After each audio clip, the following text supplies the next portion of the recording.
ରାତି, ଜଙ୍ଗଲ ଏବଂ ଗୋଟିଏ ଟ୍ରେନ। ସେହି ରାତିରେ କିଏ ଭୁଲ କରିଥିଲା? ଟ୍ରେନ, ହାତୀ ନା ଆମେ? ପ୍ରତିବର୍ଷ ଭାରତରେ ଅନେକ ହାତୀ ଏହି ଟ୍ରେନ ଦୁର୍ଘଟଣାରେ ମରୁଛନ୍ତି। କିନ୍ତୁ ଏହା କେବଳ ଦୁର୍ଘଟଣା ନୁହେଁ, ଏହା ଗୋଟିଏ ସତର୍କବାଣୀ। ହାତୀମାନେ ହଜାର ହଜାର ବର୍ଷ ଧରି ଏହି ଜଙ୍ଗଲରେ ଚାଲୁଥିଲେ। ସେମାନଙ୍କର ନିଜସ୍ୱ ପଥ ଥିଲା, ଯାହାକୁ କୁହାଯାଏ ଏଲିଫେଣ୍ଟ କରିଡର। କିନ୍ତୁ ଗୋଟେ ଦିନ ସେହି ପଥ ମଧ୍ୟରେ ଆସିଗଲା ରେଳପଥ। ମଣିଷ ଉନ୍ନତି କଲା, କିନ୍ତୁ ଜଙ୍ଗଲର ନୀରବ ଜୀବଜନ୍ତୁକୁ କେହି ପଚାରିଲେ ନାହିଁ। ପ୍ରଶ୍ନ ହେଉଛି, ହାତୀମାନେ ଟ୍ରେନ ଆସୁଥିବା ଦେଖି କାହିଁକି ପଳାନ୍ତି ନାହିଁ? କାରଣ ହାତୀମାନେ ମଣିଷ ଭଳି ଭାବନ୍ତି ନାହିଁ। କେବେ କେବେ ଗୋଟେ ହାତୀ ଟ୍ରାକ୍ ଉପରେ ଅଟକିଯାଏ ଏବଂ ସମଗ୍ର ଝୁଣ୍ଡ ତାକୁ ଛାଡ଼ିଯାଏ ନାହିଁ, କାରଣ ହାତୀମାନେ ପରିବାରକୁ ଛାଡ଼ନ୍ତି ନାହିଁ।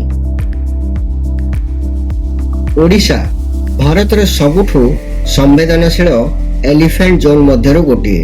ଏହି ଅଞ୍ଚଳ ଗୁଡ଼ିକ ହାତୀମାନଙ୍କର ପୁରୁଣା ରାସ୍ତା, କିନ୍ତୁ ଆଜି ସେହି ରାସ୍ତାରେ ଦୌଡୁଛି ତୀବ୍ର ଗତିର ଟ୍ରେନ। ହାତୀମାନେ ଟ୍ରେନ ଲାଇନରେ ଅତିକ୍ରମ କରୁନାହାନ୍ତି, ଟ୍ରେନ ତାଙ୍କ ଘର ମଧ୍ୟରେ ଯାଉଛି। ଦୁର୍ଘଟଣା ପରେ ଜଙ୍ଗଲ କିଛି ସମୟ ପାଇଁ ଶାନ୍ତ ହୋଇଯାଏ, କିନ୍ତୁ ସବୁଠାରୁ ହୃଦୟ ବିଦାରକ ଦୃଶ୍ୟ ସେତେବେଳେ ଆସେ ଯେତେବେଳେ ଅନ୍ୟ ହାତୀମାନେ ମୃତ ହାତୀ ପାଖରେ ଠିଆ ହୋଇ ରହନ୍ତି। ବିଜ୍ଞାନ କୁହେ ହାତୀମାନେ ଶୋକ ଅନୁଭବ କରନ୍ତି, ସେମାନେ ମୃତ୍ୟୁକୁ ବୁଝନ୍ତି। ଏଠି ପ୍ରଶ୍ନ ଉଠେ, ତାହେଲେ ଭୁଲ କାହାର? ଟ୍ରେନ ଚାଳକଙ୍କର, ଜଙ୍ଗଲ କାଟୁଥିବା ମଣିଷଙ୍କର, ଯୋଜନା ବିନା ଉନ୍ନତିର, ନା ଆମ ସମସ୍ତଙ୍କର? କାରଣ ଆମେ ଉନ୍ନତି କଲୁ, କିନ୍ତୁ ପ୍ରକୃତି ପାଇଁ ସ୍ଥାନ ଛାଡ଼ିଲୁ ନାହିଁ। ପ୍ରଶ୍ନ ହେଉଛି, ଏହି ଦୁର୍ଘଟଣାକୁ ରୋକାଯାଇ ପାରିବ କି? ହଁ, ନିଶ୍ଚୟ ପାରିବ। First, slow train zone. ଯେଉଁ ଅଞ୍ଚଳରେ ହାତୀମାନେ ଅଧିକ ଚଳାଚଳ କରନ୍ତି, ସେଠାରେ ଟ୍ରେନ ଗତି କମାଯାଇପାରିବ। କେବଳ କିଛି ମିନିଟ ଦେରି, କିନ୍ତୁ ଅନେକ ଜୀବନ ରକ୍ଷା ହେଇପାରିବ। Second, elephant alert technology. ଆଜି ଟେକ୍ନୋଲୋଜି ବହୁତ ଆଗକୁ ବଢିଗଲା। Thermal camera, monitor sensor, drone monitoring, ଏସବୁ ଦ୍ୱାରା ପୂର୍ବରୁ ଜାଣିହେବ ହାତୀମାନେ ଟ୍ରାକ୍ ପାଖରେ ଅଛନ୍ତି କି ନାହିଁ। ଯଦି ୱାର୍ଣ୍ଣିଂ ସିଷ୍ଟମ ଠିକ ଭାବରେ କାମ କରେ, ତେବେ ଗୋଟେ ଟ୍ରେନ ମଧ୍ୟ ରୋକିପାରିବ ଏବଂ ଗୋଟେ ପରିବାର ବଞ୍ଚିପାରିବ। Third, protect elephant corridors. ହାତୀମାନେ ରାସ୍ତା ଭୁଲନ୍ତି ନାହିଁ, ସେମାନେ ସେହି ପଥରେ ଚାଲନ୍ତି ଯେଉଁ ପଥରେ ତାଙ୍କ ପୂର୍ବଜମାନେ ଚାଲୁଥିଲେ। ସେହି ଏଲିଫେଣ୍ଟ କରିଡରକୁ ସୁରକ୍ଷା ଦେବା ହେଉଛି ସବୁଠାରୁ ବଡ଼ ସମାଧାନ। କାରଣ ଯଦି ଆମେ ରାସ୍ତା ବନ୍ଦ କରିଦେବୁ, ସଂଘର୍ଷ କେବେ ବନ୍ଦ ହେବ ନାହିଁ।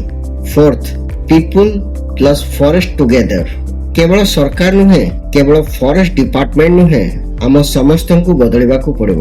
ଗାଁର ଲୋକ, ଟ୍ରେନ ଅଥରିଟି, ଫରେଷ୍ଟ ଅଫିସର୍ସ ଏବଂ ଆମେ। କାରଣ ପ୍ରକୃତିକୁ ବଞ୍ଚାଇବା ଗୋଟେ ଲୋକର କାମ ନୁହେଁ। ହାତୀମାନେ ଏହି ପୃଥିବୀରେ ଆମ ପୂର୍ବରୁ ଥିଲେ, ଜଙ୍ଗଲ ତାଙ୍କର ଘର, କିନ୍ତୁ ଆଜି ସେମାନେ ନିଜ ଘରେ ମଧ୍ୟ ସୁରକ୍ଷିତ ନୁହେଁ। ଆମେ ଯଦି ଆଜି ମଧ୍ୟ ଶିଖିବାକୁ ନାହୁଁ, ତେବେ ଆସନ୍ତାକାଲି ସାୟଦ ଆମ ପିଲାମାନେ କେବଳ ପୁସ୍ତକରେ ହାତୀକୁ ଦେଖିବେ।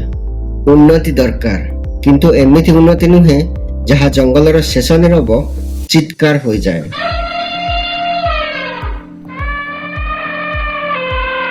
Train version elephant. ଏହା କେବଳ ଦୁର୍ଘଟଣାର କାହାଣୀ ନୁହେଁ, ଏହା ମଣିଷ ଓ ପ୍ରକୃତି ମଧ୍ୟରେ ସମତୁଳନାର ପ୍ରଶ୍ନ।